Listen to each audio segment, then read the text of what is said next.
students, Kailash Satyarthi is also telling that today we are living in a world which is very fast and very, you can say, developed. You can see we are living in a world which is having high speed internet. We are connected immediately with one another. So we are globalizing. Globalizing means the business and everything is going to the global level, international level. So he's telling we should also keep compassion at the global level. Compassion at the global level means, compassion means love. Love should be at the global level. So he's telling let us globalize compassion. Let everyone learn to love. He's telling Mahatma Gandhi said, if we are to teach real peace in the world, we shall have to begin with the children. That means if we want peace in the world, we should first start with the children. That means these children, if we teach them peace, they are the ones who are going to grow up. And obviously if the education is good, there will be peace in the world. So whose children are these children? The children who are in child labor, whose children are they? The children who are stitching the footballs, they have never played football. The children who are working in the fields of cocoa powder, cocoa, so they have never eaten chocolates in their life. The children who are dying of Ebola. Ebola is a disease, sickness. There are so many children who are dying of, who are kidnapped and killed and kept hostages. Whose children are they? They are our children. Kailash Satyarthi still remember one girl he rescued from a stone quarry. Like means from a place where the stones, big rocks are broken into small stones. There from there he saved one small girl. And when he brought that girl, he made her to sit in the car with him. And the first question that girl asked him, why did you not come earlier? So, and that also she asked with so much of anger. So he's telling, I can still feel that anger. So he's telling there may be so many children in the world who are stuck this way, and they must be waiting for us, for somebody to come and rescue them. So we all should take part in this. We all should try to rescue the children who are waiting for us. There may be so many children around the world who are stuck this way. So he's telling the governments, the intergovernmental agencies, the business, faith leaders, workers, social workers, teachers, NGOs should all try to stop this kind of child labor. There is slavery, there is child trafficking, child marriage is taking on, child labor is there, sexual abuse is there, illiteracy is there. So all these things we have to remove from our world, because our world is becoming a civilized society and we are still living in this kind of things.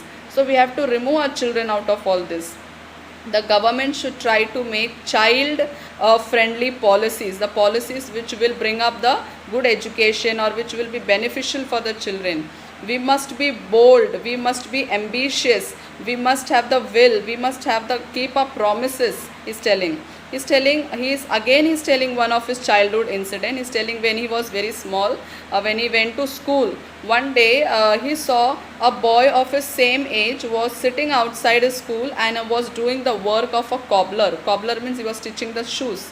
So he saw that boy and he felt very bad. He went inside and he asked all the teachers why that boy is sitting there out and why he is not sitting with us in the school. So the teachers did not have any answer. So Kailash Satyarthi, one day he went to the boy's father and he asked him, why this boy is sitting here and doing the work? Why he is not coming to study with us? And the father said, sir, I have never thought about it. We are born to work. So when he heard this answer, he was very angry. Who? Kailash Satyarthi. Why he was angry? Because a child is made to work and they are telling he is born to work. No, we are not born to work. Every child has the right to education. It's written in our constitution also. Every child has the right to education and everyone has a vision. So Kailash Satyarthi is telling, on that day I was so angry and I have the vision of tomorrow, and that tomorrow is today. And he's telling every child should have the right to life, right to freedom, right to health, right to education, right to safety, right to dignity, right to equality, right to peace. He's telling beyond the darkness there are so many smiling faces every day waiting for us to rescue them. Okay, he's telling, I can see the smiling faces in the darkness. I can see the smiling faces in the trees, mountains, birds. I want the children to be free, and I want you to feel the same thing.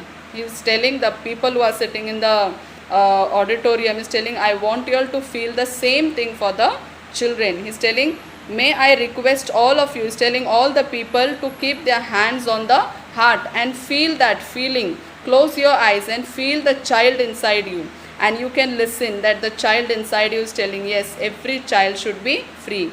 He's telling, today I see thousands of Mahatma Gandhis, Nelson Mandela, Martin Luther King calling for us. Okay, there are so many children stuck in so many places in child labor. They all want love, they all want to be rescued. Okay, and they all have to be removed. So I call all of you. Okay, I want all of you to help me. I want all of you to do something for the child labor and remove the children out of this kind of slavery. So he's telling, let us march. So the lesson's name is Let Us March. So he's telling, let us march. Remove the children from slavery to liberty. Let us march and bring them out of poverty. Okay, let them bring to prosperity. Let them bring them from violence to peace. He's telling, let them bring from the ignorance to awakening. Let them bring from the darkness to the light. Let us all march. Let us bring them from mortality to divinity. Let us all march together and bring these children out of child labor. So students, I hope you all understood this chapter, a very beautiful chapter. In the speech, how that person is bringing out all his expressions and views and whatever he has seen throughout the years about the children's situation around the world, he's sharing with us. And if we also, there is a lot of things for us to study in this. Okay, and if we also see such kind of things around us, we should also raise our voice and do something for this kind of children. So very inspiring chapter. Okay, I hope students you all understood this chapter.